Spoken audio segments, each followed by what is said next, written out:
Hello students, welcome to Unorthodox Learning YouTube channel. Today I will explain one more story to you. It is very thrilling story, A Face in the Dark by Ruskin Bond. Now let us talk about the author Ruskin Bond. Ruskin Bond is one of the most popular Indian authors of British descent. He was born in Kasauli, Himachal Pradesh. Now talking about the story, This Face in the Dark is a short story by Ruskin Bond. It is a story that is set in a strange and mysterious setting and atmosphere. On a windy night, when Mr. Oliver, an Anglo-Indian teacher, dares to walk through the pine forest on his way back to the school after an evening at Simla Bazaar, he faced a weird experience. Weird means strange, scary experience. Now let us move with the text. Now the setting of the story is deep and dark pine forest on the outskirts of the North Indian hill station Shimla. Here I read the text. Mr. Oliver, an Anglo-Indian teacher, was returning to school late one night on the outskirts of the hill station of Simla. Now the very first line tells us about the occupation of Mr. Oliver. That Mr. Oliver was an Anglo-Indian teacher who was teaching in a school located 3 miles away from Shimla. He was a bachelor and was probably staying alone in the school premises.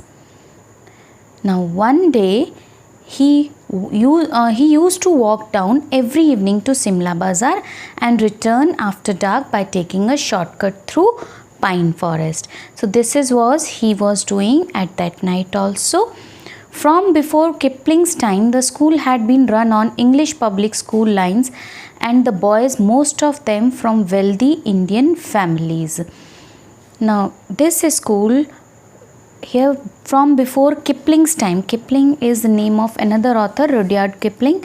Means from that time this school had been running as an English public school lines, on English public school lines. This was probably a boys boarding school running on English public school lines, and the boys, most of them were from wealthy Indian families.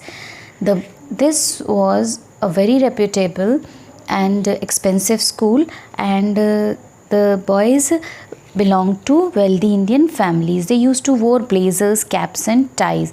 This is related to their uniform in school.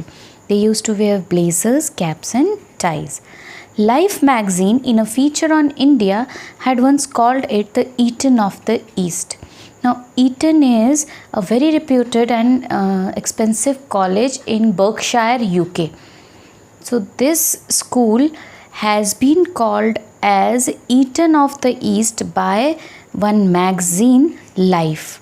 In a feature on India, means in an article on India, Life magazine had once called this school in which Mr. Oliver was working.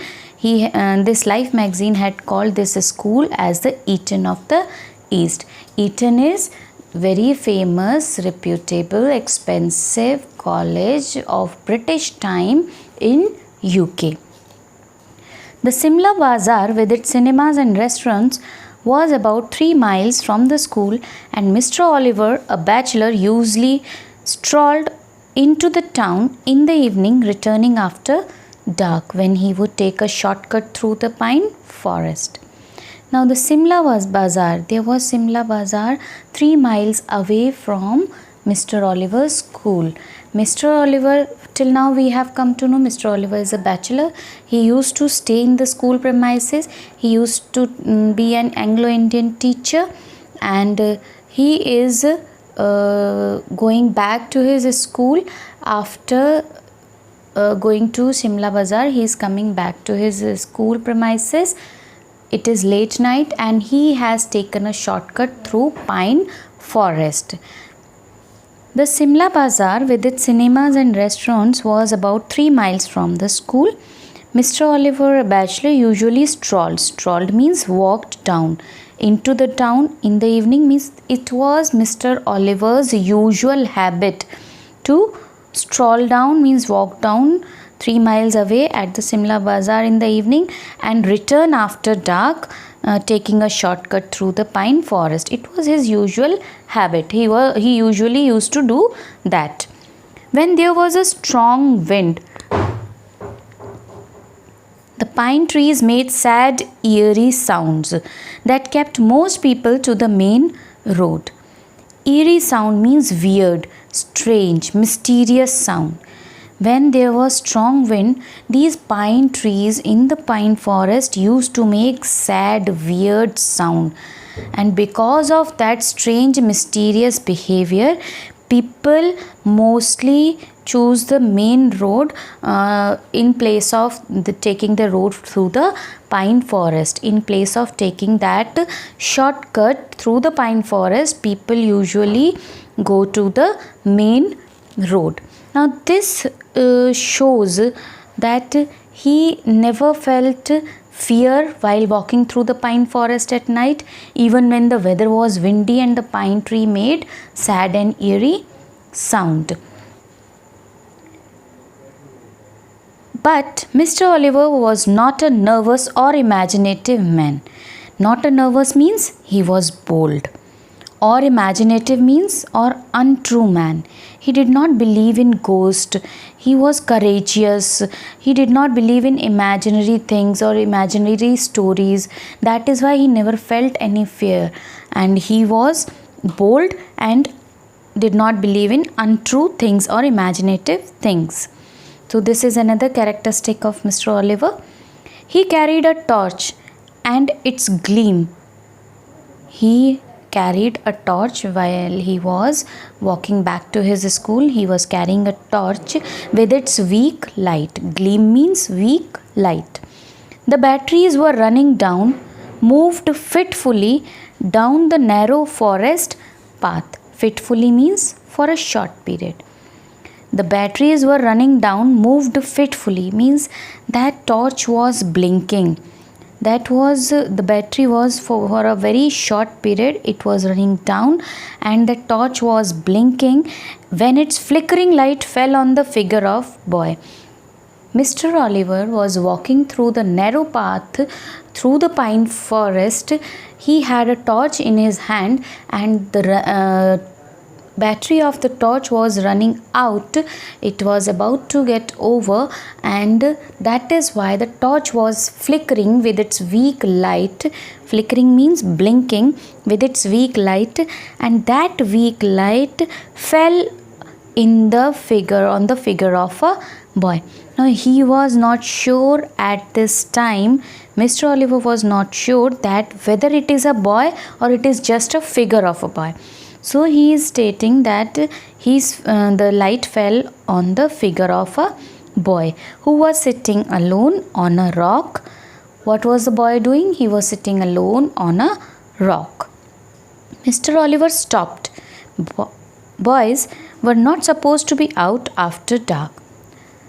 Boys of that boarding school, it was a reputable school, and it had wealthy students got admission in that. So that school does not allow any of the student to move out of the school campus in such a dark or in such a late hours. So Mr. Oliver stopped there when he saw that figure of a boy sitting all alone on a rock, thinking that he might be the student of his school. "What are you doing here, boy?" asked Mr. Oliver sharply. Sharply here means angrily. This is the very first conversation or very first dialogue, very first direct statement which Mr. Oliver is asking to that figure of a boy. He asked, "What are you doing here, boy?" He asked it angrily because he was thinking that this boy has come out from the school premises in such a late night, and what is he doing there? Moving closer so that he could recognize the miscreant. Now here question arises, why did Mr. Oliver move closer to the boy. He moved closer to the boy so that he could recognize the miscreant. Miscreant means that mischievous boy who had not followed the rules and regulation and norms of his college, and he has come out of his school premises in late hours. So that is why this Mr. Oliver moved closer to recognize the miscreant. But even as he approached the boy, Mr. Oliver sensed that something was wrong. Now he could make out, he moved to the schoolboy or to that figure of a boy to make out that he was a hostel student. Now he was surprised to see the boy sitting alone at that time, since the boys were forbidden to move out after dark. Oliver sensed that something was wrong, as boy was sitting with his head hung down and holding his face in his hands. Why did Mr. Oliver feel that something was wrong? He feels something was wrong because this boy was sitting with his head hung down. He held his face in his hands and his body shook convulsively. Convulsively means shaking and stopping suddenly. Means his body was shaking. The boy appeared to be crying. The boy appeared to be crying. That is why Mr. Oliver sensed that something was wrong, because the boy appeared to be crying. His head hung down. He held his face in his hands and his body shook convulsively.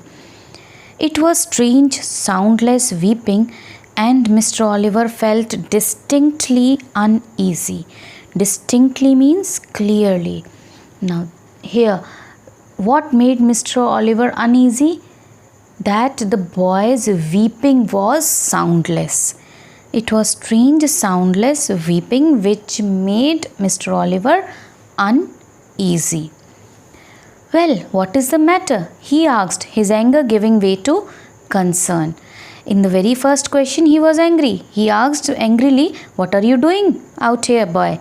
To the boy, he asked.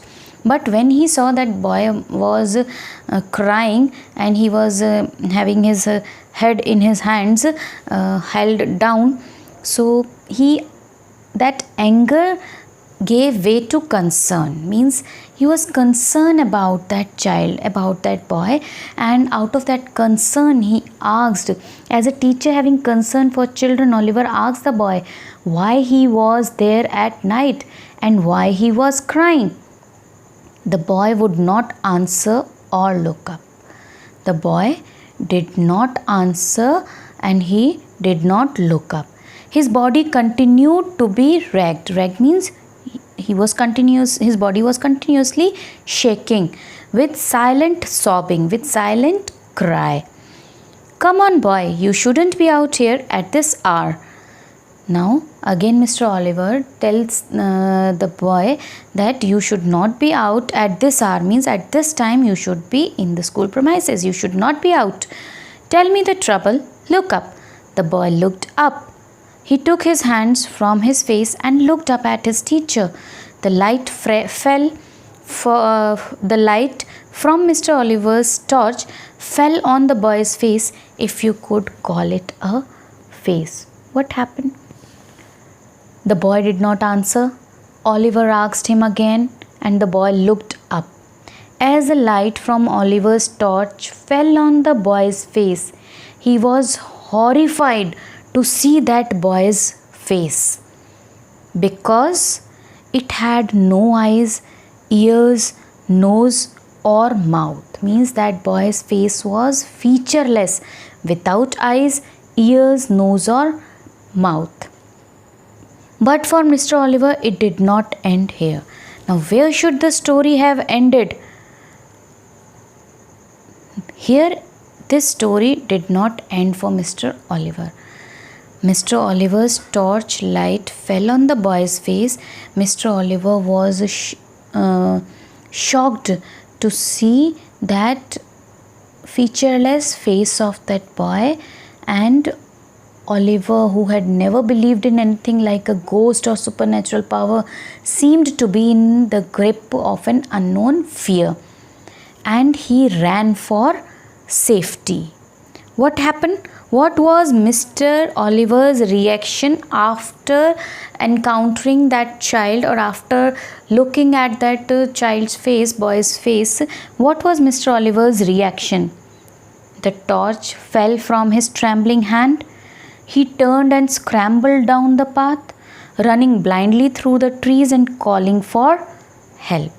Scrambled means walk, sudden walk or quick walk. So, what was Mr. Oliver's reaction? The torch fell from his shaking hands. He turned and he ran away through that pine forest. He was running blindly through the trees and he was calling for help. He running from there, he bumped into a watchman. Now Mr. Oliver stumbled up means fell down, up to the watchman. He fell down up to the watchman, or he bumped into a watchman who was carrying a lantern in his hand. Mr. Oliver stumbled up to the watchman, gasping for breath. Gasping means taking or breathing loudly, making sound while breathing, and with mouth wide open as if has seen something shocking or horrible. So Mr. Oliver stumbled up to the watchman. "What is it, Sahib?" asked the watchman. There was a figure of a watchman. There was a watchman with a lantern in his hand, and he asked, "What was it, Sahib?" Means, "What has happened to you?" asked the watchman. "Has there been an accident? Why are you running?" So he asked, "Has there been an accident? Why are you running? What have you seen?" "I saw something horrible. A boy weeping in the forest, and he had no face." This was said by Mr. Oliver, that he had seen something very horrible. He had seen a boy weeping in the forest and he had no features on his face. No face, Sahib. This is said by watchman. Means he did not have face. No eyes, nose, mouth, nothing. This statement is said by Mr. Oliver, that yes, that was a boy and he had no eyes, nose, mouth, nothing. "Do you mean it was like this, Sahib?" asked the watchman, and raised the lamp to his own face. The watchman had no eyes, no ears, no features at all, not even an eyebrow. And that's when the wind blew and lamp out. What happened? The lamp went out when this watchman took the lamp up to his face, and he asked Mr. Oliver that whether his face was like this. That means he was also not having any feature on his face, no eyes, nothing.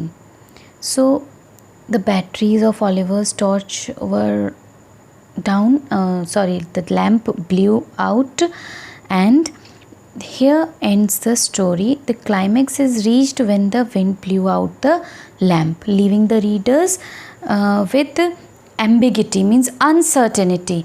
There is uncertainty at the end that whether this is a true ghost, means whether it was a ghost that Oliver encountered, or whether it was a prank played upon him by a mischievous student. We cannot say anything because the text is over here. The story ends in ambiguity, in uncertainty. So it is up to the reader. The reader can imagine what might have happened to Oliver.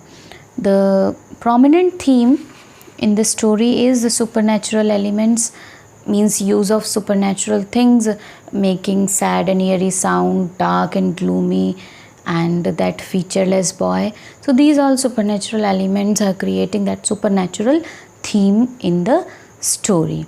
This is all about a face in the dark. Now please subscribe to Unorthodox Learning. Don't forget to click on the bell icon. Hit that like button if you enjoyed learning. Please write down your doubts in the comments section. Thank you.